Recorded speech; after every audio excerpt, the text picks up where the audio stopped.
Good morning, ladies and gentlemen. Welcome back to the second day of Design Mission Saudi Arabia 2014.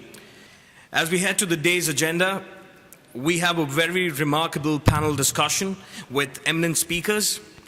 They will be shedding light on the challenges prevalent in designing a unique, sustainably prevalent built environment that truly embodies the client's vision. I hope you all have an enlightening session. Now, I call upon stage our moderator, Ms. Nadia Bakurji, President of Nadia Bakurji Architects. She'll be heading the panel discussion, followed by our panelist, Dr. Ziad Azam, the Regional Director, Design and Planning from AECOM, and Mr. Brian Mosha, Head of Engineering, Rosewood Hotels, and Mr. Sultan Baraji, CEO of IHCC. Please welcome them on board. Right. Good morning, ladies and gentlemen. We've had a very interesting discussion while you've been coming in. Our topic this morning is about sustainability, and it's the hot topic that everybody's talking about everywhere at the moment, with all the challenges that we have in our industry. But before we get started, I would like to address you and ask you a question. How many of you here are consultants designing? Can you raise your hand? Okay. How many of you here represent companies that supply products to the construction industry? Okay, and what about the ones that didn't raise their hands? Which area do they come from? Can anyone tell me? Yes, go ahead. Excuse me? Construction. So we've got contractors here. We've got clients. Do we have clients here? Any clients? Yes? Okay, great. So it's a mix. Wonderful. Because it's very important for us to know who our audience is in order to guide the conversation in the right way. Okay. First of all, I would like to, as you've already been introduced to our wonderful panelists, and each one of them represents great experience in creating successful projects, whether it's in urban planning and town planning, as in the case of Dr. Ziad, contributing to the evolution of Jeddah, hopefully, and whether it's in creating sustainable, long-term great projects, as in the case of Sultan, designing and building at the same time, so he knows how it goes from inside out, or whether it's in the case of being a client as well as an operator, in case of the Faisaliya Hotel. So we have a live example here of someone who deals every day with the end result of what the designers and the suppliers and the contractors produce. May we just start the discussion by touching a little bit about each one of your views on what sustainability is and what creates a successful project. Should we start with Dr. Ziad? All right, Assalamu alaikum wa rahmatullah. Do you hear me all right? Actually, before I speak about sustainability, which is in simple terms, is basically we're talking about the social-cultural, socio-economic built environment and the natural environment in such a way that we're producing artifacts within the cities and our buildings in order to address the future generation as well in terms of the resources. Now, before I just say this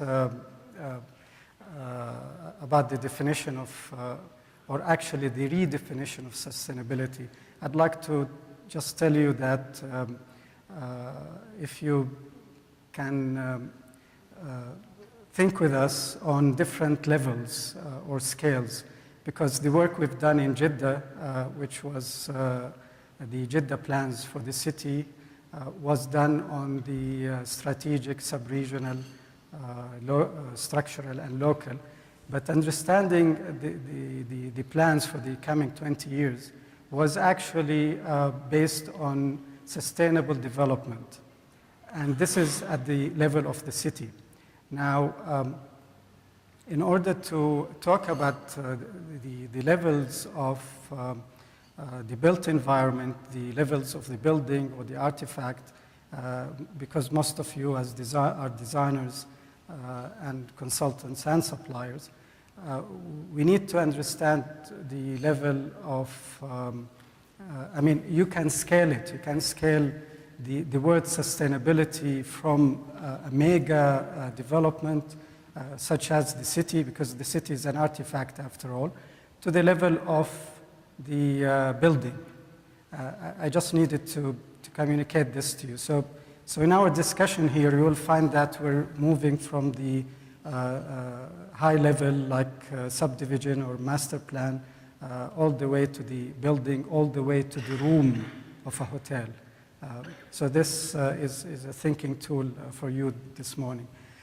Now, in order to come to the redefinition, which is something that I've been thinking of for quite a while now, I need you to picture a flow, because everything we do in life is based on a flow. And it's simply the flow of life. That's what sustainability is about. Now, you can think about resources. So there's a flow of resources. You can think of it as water. You can think of it as money. You can think of it as people. And you can think of it as ideas, because we're sitting here. There's going to be a wonderful flow coming from this panel to you. I mean, and hopefully later on will be a flow from you to us.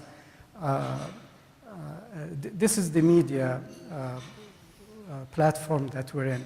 So when you think about flow, it's actually, if you can picture flows in whatever aspect of life you're doing or practice you're doing now, whether it's selling tiles or selling materials or selling ideas or selling services, it's all flows. So this is my redefinition of flow, basically. My redefinition of sustainability. It's a flow of life. Thank you very much, Dr. Ziad.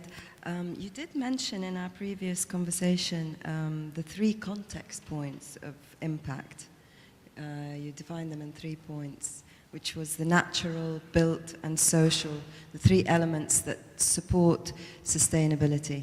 Yeah. Which I think we're going to talk about a little bit more as the discussion progresses. So we'll move on now to Sultan. Tell us from your point of view, what do you think creates a successful, sustainable project? Assalamu alaikum warahmatullah. Sultan Baterji, CEO of IHCC, design build company, turnkey solution provider, specialized in healthcare, education, and mixed-use projects. Going back to sustainability, I think sustainability from a holistic point of view is a sustainable cycle. So it's not about the word, because if you take the word and you ask each one of the person in this audience, everyone is going to have a different definition to sustainability from his own approach, whether he's a doctor or a businessman or a student or a housewife or whatever. Sustainable is a point of view to different people. But I think all of these point of views should be collected into one cycle. So if you take a project, for example, sustainability should be in the vision of the client. It should start from the vision of the client. Because if the client doesn't have the vision of sustainability, no matter how much the consultant is gonna preach for sustainability, the sustainability concept is not going to go through. You as a supplier, no matter how much you preach about sustainability to that client, the message is not going to go through. Therefore, sustainability is the duty of every person in this room to educate his surroundings about what sustainability is and to make sure that it sticks in from an awareness point of view to everyone in the industry. It has to be a cycle. For example, if you take a project starting from a client, if a client has a sustainability approach, the designer can have a more of an interaction with them. From being an architect, from being an urban planning, from urban planning all the way to the master planning, all the way to the interior design of that wall or that type of painting in that room. That has a sustainability element into it. The type of chillers or ACs that are being used, the lighting, whether you go for LED, whether you go... Then you go to the actual construction methods. There is also the construction methods of how much waste are you going for, what type of construction methods are you going for, and if you want to go with solar panels, if you want to go with normal. But I think in this region, since from a sustainability green building point of view, we have to take sustainability gradually, and it comes from an awareness point of view.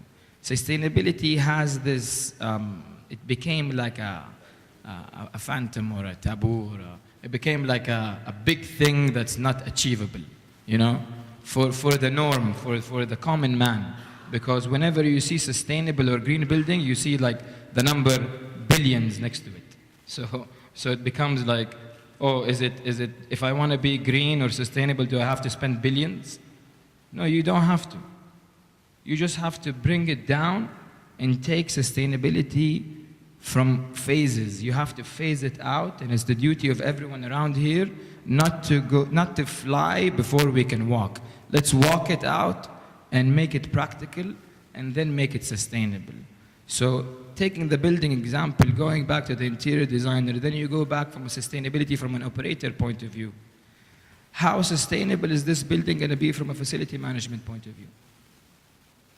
Are you going to build a state-of-the-art design and state-of-the-art construction without consulting or having the operator on board in order to know that you have finished the sustainable building part, but is it going to be a sustainable operation? Is it? That's where you have to have an operator with a sustainable approach. From an operator dealing with humans, and also from a facility management point of view. Therefore, your designers and contractors should probably be working in Revit or BIM, or in order to make sure that when I go to the facility management, I can check every detail and discipline of that building from my as-built ongoing drawings and manage that facility from a facility point of view. So, yani, I don't want to take most of the time here, but I think the topic of sustainability is more going back, as Dr. Ziad, yani, mashallah, he's a passionate about from the human element, yani, looking at things from a humane element, from a purpose point of view. It's your duty to be in this world, especially with all the education and awareness and the easy access to resources. You're probably checking some websites now or some things to check on resources. It's our duty now as human beings to be sustainable and to really capitalize and with the blessing that we are blessed with today, and make sure that it's sustainable for the generations to come, and not be selfish as whatever industry you're in about today or now. Because there's a lot of people coming after you, and they have to have a sustainable environment with them. Thank you. Thank you. Thank you, Sultan. Can I just recap a second? So first of all, Dr. Ziad is saying that sustainability relies on putting the human at the center of the project, correct? And when you do that, you start to have the correct priorities in your project, the correct priorities in terms of the design, the function, the materials, and the contribution of that project to the remaining environment. And then, Sultan, you're talking about the actual process of implementing this project, and then later on, how will it be sustained? How will it be operated? How will it be maintained? So you're talking about a partnership between the designers, the contractors, and the stakeholders, the owners. It needs to be done with a deep sense of ethic and loyalty to your environment and to your community. And this is important, putting back the loyalty and the accountability into the consciousness of our decision makers. It's not all about business and the bottom line. And we do understand that every project has to be economically feasible, but it also has to make sense from a human perspective. Because human capacity, human energy shouldn't be the sacrifice and the price for these big projects. Which brings me now to our third guest, Brian. Brian has an extensive experience in the hotel industry. And then we all know, we think that the hotel industry is driven by profitability, correct? But profitability can sometimes be a great motivator because it makes you look at certain elements, because your hotels won't be successful unless people are happy in them, right? So can you tell us a little bit about your ideas? I guess in my career I've learned one thing, and I did start out in construction. I'm a carpenter by trade, so I built. Then I learned how to operate. And the one thing that we do in the hotel industry is we sell an experience, we sell a memory, we sell an idea, and that's what we have. And we compete in that marketplace with Four Seasons, with Intercontinental, in each of us selling our own idea. And so sustainability for us is, one, can we sustain this business model? Purely from a capital dollars point of view. What are we giving back to the community we were in sustainability? Recycling programs, having the community come in and experience the site, conferences that go on, contributing to hospitals, contributing to education through the success of our business. And then I would ask each of you to think of when you're designing, do not design in a vacuum of the person. When you come up with a very simple hotel room that we will design, we have a marvelous design and it looks beautiful, but you discover that you cannot get the in-room dining cart to the other side of the bed so the person can sit down and actually have their meal. So you are going to, as you as a developer are going to spend millions, possibly $1 billion, on this major facility you're going to build, and the guest is not going to be happy because you missed one component of it by not putting the person in the design. How is the person going to interact with that design?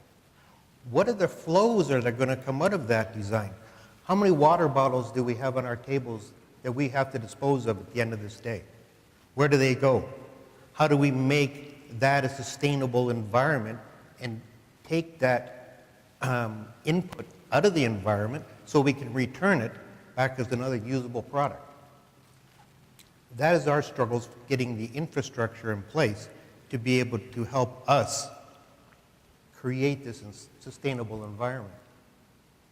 And then when we do all of that property, you will then come back to this hotel, or whatever one you choose, and through that we create loyalty.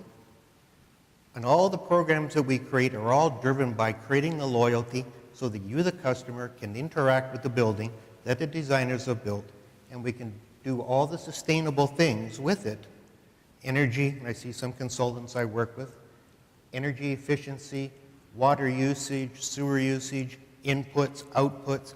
How do you put all of that together so that you can make an efficient building, spend the owner's capital wisely, but return to them maximum profit you can through the efficiency of the operation, through back to the design.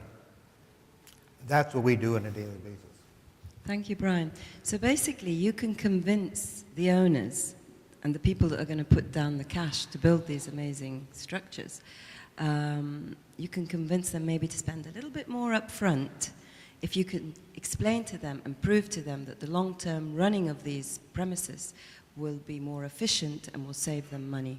So you can actually push your agenda for sustainability as an operator, as a consultant, if you can convince your client that in the long run you're saving him money. Which, in a way, you know, it's a bit sad that you have to do that process, but sometimes you need to be practical as well. Would you say that would be part of it? No, I would say exactly. so that when you're going through the design, you can go from, we can go right and we can do this, and we can build that building in 6 months, and we can do the room renovation. And if we go Y, we may take us 7 months, but the operating cost of the 7th month building is 30% lower than the operating cost of the 6th month building. So if you take the life cycle of the building over, this building's been here 15 years now, achieved for the owner going back into his capital flow by doing it right the first time. Yes, yes.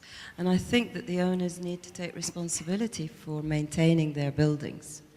It's not just about we've built it, we've rented it out, it's making us lots of money. No, they've got to renovate and they've got to maintain on the long term, correct? I'm going to open the floor up to all three of you. I want to ask you a question. How do you see, we're living in a very dynamic age right now. You've got the media explosion of technology, social media, etc. Our life is changing constantly, and our children are having to adapt.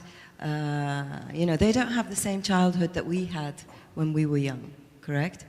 And I constantly think about that as a mother. How can I create the right environment for my child going forward so that he grows up with the same values that I grew up with and the same feeling of spirituality? When you talk about putting the human at the center of the project, that means the project has to have soul, it has to have spirit, correct?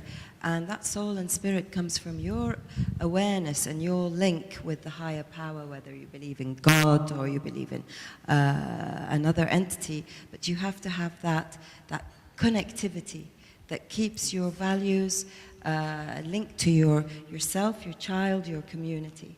And that would be your purpose in life. So, Ziad, can we touch on that a little bit? Yes, definitely. Do you see Yes. do you see our cities changing because of this evolution of technology, and how do we maintain the sustainability of our Well, it's not ethics? just technology, but it's certainly bringing us closer, as in social media. But you touched on a very important word here. You mentioned connectivity.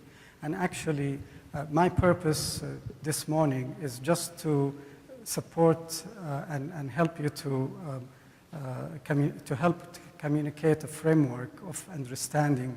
And if I can help you see the connectivity that could be drawn on some points of impact, then I think you begin to see the flow going through life. And I think, well, I'm the region director for design planning and economics for AECOM.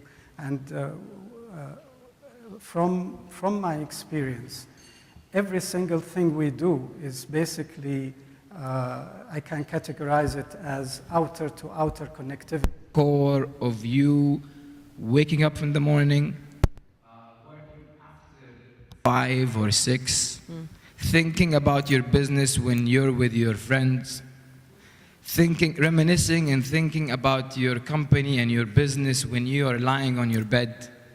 This is passion. But Obsession also. Huh? Obsession. Yes, but this is passion, obsession. Yes. But this is part of it. That's not the whole business. Yes. If you're passionate about your business, it doesn't mean that your business would be successful. If you're passionate about your business, it doesn't mean your business is going to be sustainable. So you could be a very passionate architect, but your business will not be running well. 3 years from now, your business would be gone. But if you step out of it, you need to look at the business from a purpose point of view. Going back to the purpose point of view, you have to have a purpose in life as an individual. And then you run that purpose through the companies that you run.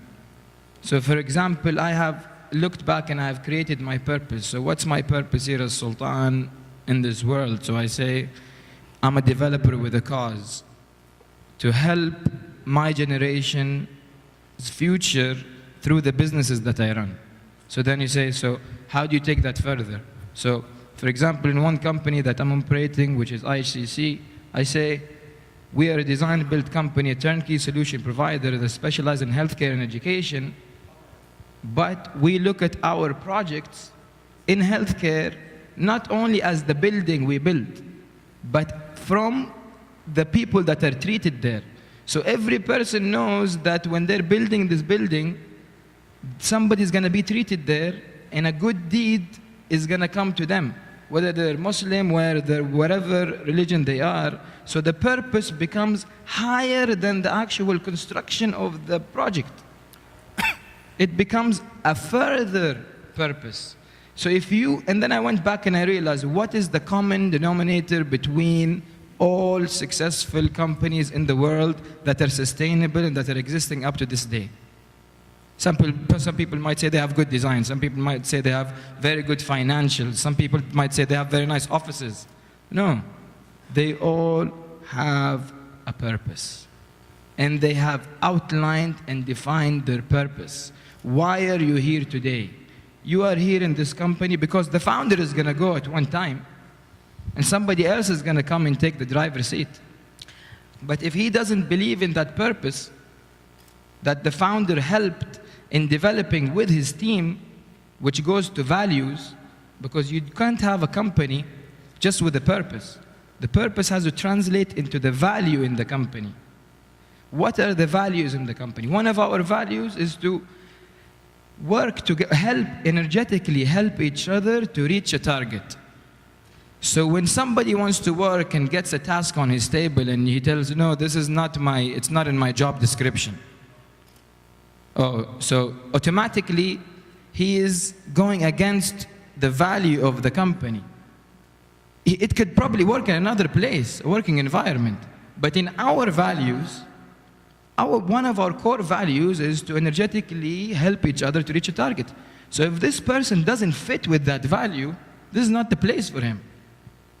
This is not the place for him to fit in the value. And I have a value diagram, which means you have people, because how do you judge your people? People say, oh, I judge them with my performance. So how do you judge their performance? Oh, I judge them with the targets. So how do you judge? So it's different. But when you have a value diagram, for example, in your value diagram, you have 4 charts. One of them is income generating and has high value. So that's a combination of one of your employees. If he has these 2, you have to hold this guy and you have to get him engaged in a sustainable ladder of growth. But if he has no value and he is a high income generator, he's going to cause confusion in the company you have. Can I interrupt you? Yeah. What I understand from what you're saying now, it's a process of knowledge and education and culture. Yeah. It's company culture. If you look at the country as a company, the country should have a culture of ethics and productivity. And how can we be prosperous? If you look at city indexes, it's about prosperity, but prosperity now has been translated into human comfort as well as economically viable countries. It's not just about economics anymore, because human comfort is part of the economical equation. So what we're talking about is educating from the bottom up and from up down as well. So, which brings me to my next question. I'm in the field as an architect, and I deal a lot with developers. And unfortunately, not all projects that are being constructed out there, and some of them are multi-billion real projects, have been considered with that value, that set of values that you're talking about. It's always driven by profitability, the return on investment. Some developers say, well, and investors, we want a return on investment between 3 to 4 years. And okay, let's take that into the context of education. If you're designing a school, and the investor and the owner and all the stakeholders come to you and say, well, you know, the school that you've designed is a bit expensive. My return on investment is going to be longer than 4 years. It's going to be 5 years or 6 years. So we need to sacrifice. But we're talking about a school here. A school is an investment into the population, into the children, into the community, which in return will come back as a tenfold profit in society. So we need to also bring the investors to the table, bring the owners to the table, and tell them, you have to change your expectation. You have to know when it's time to give back to the community. You have to invest in the community. You can't expect the return on investment within 3 to 4 years on a project. Certainly in education, I believe education and healthcare is a service. It's a service you provide, and it's part of it. It's symbiotic. It's part of the whole process of evolving a society. So, really, how would you see the future? I mean, this is probably a very difficult question, but Hollywood gives us different scenarios. The disastrous 2050 city that looks like a horrible slum upon slum upon slum, right? With crime and everything. And then there's the other image, the utopian, very pristine, tall towers and clean-looking modern city. Where do you think we're heading? Where do you think we're heading? Well, from a hotel point of view, we're all unique individuals, and we have a number of us here. And our goal is to be able to present you call it a template, so that when you walk into your hotel room, you can use technology that is sustainable, designed well, to make that your unique place while you're there. Using the technologies of the clean and sophisticated. We implemented iPads into one of our buildings. The iPad gives you complete control of the entire function of the room to make it exactly as you want. When you walk out of the room, the sustainability kicks in because that same system shuts everything off. And so we achieve the energy efficiency, going back to the environment and the sustainability of resources and saving the operating costs, going back to profitability. But the moment you walk back into that room and you show your card on the outside, the room returns to the exact settings on which you set it when you walked out. Your same lights are on, your same temperature's there. If your TV was on, it's back on for the channel you left it on. So that room is unique to you while you're there. And in our big complex world, you don't want to be stuffed into a cookie cutter scenario where you have no control of what's going on in your environment.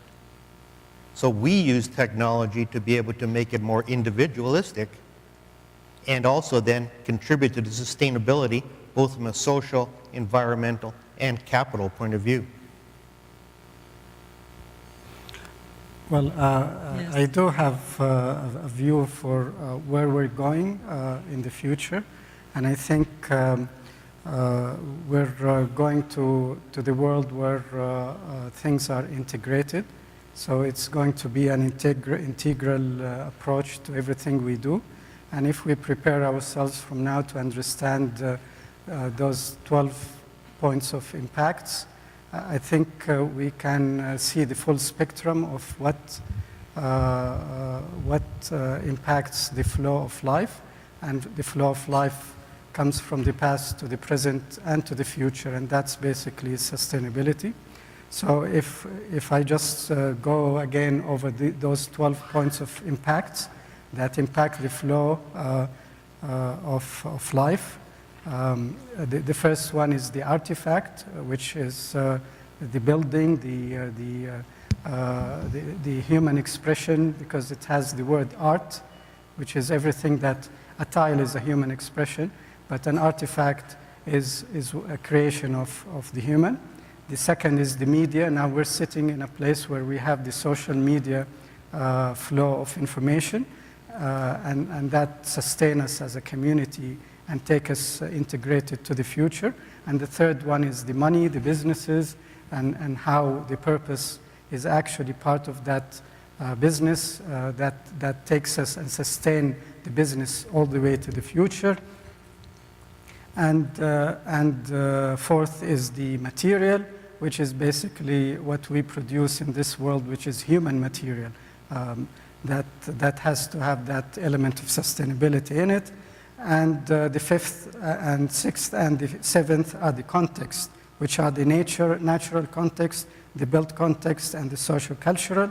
And of course, the eighth is the human ecology, the human aspect of everything we do.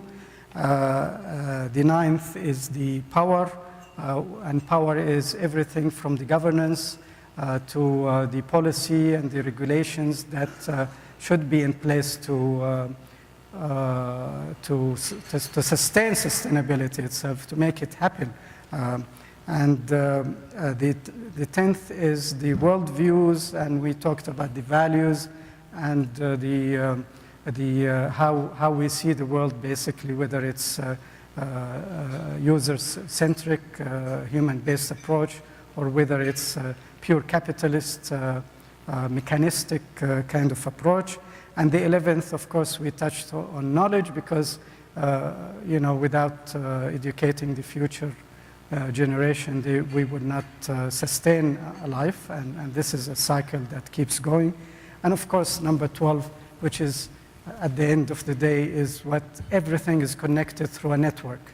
So we are approaching this world, the future world will be basically, and it is at the moment, is a network world, is a networks-based world. Okay, I'm getting the message. We've got 10 minutes left. So. And I wanted to add on your question, which is where we would be going. I think where we were, if you look at the past, you can predict the future. Yes. So I think there were many cultures and empires before us that have grown and have achieved really good things. And I believe when technology, they say when technology kicks, it kicks, and or when technology hits, it hits. And in the past 7 or 8 years, you could say 10 years, we are going through a phase of technology that hasn't happened before and ever achieved. And when that happened, we always used to say globalization. We've been studying globalization in books. You would probably see them in 20 years ago and 15 years ago, 30 years, the word globalization, which in my opinion did not exist officially. But with social media interfaces and with Facebook and Twitter and Google and YouTube, real globalization happened. So what I mean by that is that people nowadays have the same interests, they have the same wants, they have the same needs, they have the same brands, they have the same thoughts, they have the same connectivity. If you go to this, with this conference to another part of the world, they would probably be talking about the same topics, probably wearing the same clothes, probably having similar educations. So if you go to any high street in any major city, you would feel like you were just in that city, because it's just all the same brands, it's all the same shops, it's all the same restaurants. So the world is coming to a really global stage where they don't look at you as, oh, you're from that city, so I expect you to be with that thought. It's all interlinked and aligned. So the world is heading, I believe, is heading in a very good way and in a very productive way. I mean, we have our phones here. I remember when we used to send drawings to like areas and wait for 1 month for the replies on the drawings, and now I can just send the whole project now from my phone to someone and get his feedback, and the project can kick off and start. So, and the generation that's coming, which is the millennium generation, is really multitasked in using social media and IT and connectivity, and especially here in the region, in the MENA region, the population has grown from the 1950s to 2010-11 from 100 million to 500 million. So we're going to grow from now to 2050 to up to 800 million population in the MENA region, where you have 70% of the population is from the age of 18 to 30. 70%, which is human capital. This is real natural resources. Forget oil and gas, and this is the real natural resource, human capital. We have a lot of human capital that we have to invest and educate properly and maintain in order for us to lead the way. Social media, connectivity, all of these things are interlinking people. Knowledge, thoughts are aligned. We shouldn't look at the empty part of the glass. We should look at the full part of the glass. We have a really good we're here today, I mean. You didn't have such events and topics and sharing knowledge of how to be more humane. So taking that alone, I think we have a good future. I don't mean to paint it too rosy and the sun is shining and we have some birds flying. We have challenges though. Yeah. We have challenges, but Yeah. we should look at these challenges from an optimistic point of view and have a purpose through our businesses in order for these challenges to get resolved. I think what I'm hearing here is that the new attitude towards business and construction and creating the new city skylines is that we all work as a family and as a team, because it's a small planet. And whether you're a manufacturer or a supplier or a contractor or a client, we need to think ultimately of the long-term implications and ramifications of our projects, our decisions, and how we spend our money. Okay, I think we've really, Brian, you've contributed very positively from your point of view and your expertise in the hospitality field. Thank you. Yes, Sultan, you have, you're young, but you have a lot of experience, mashallah alaik, in design and construction and the long-term viability of your projects.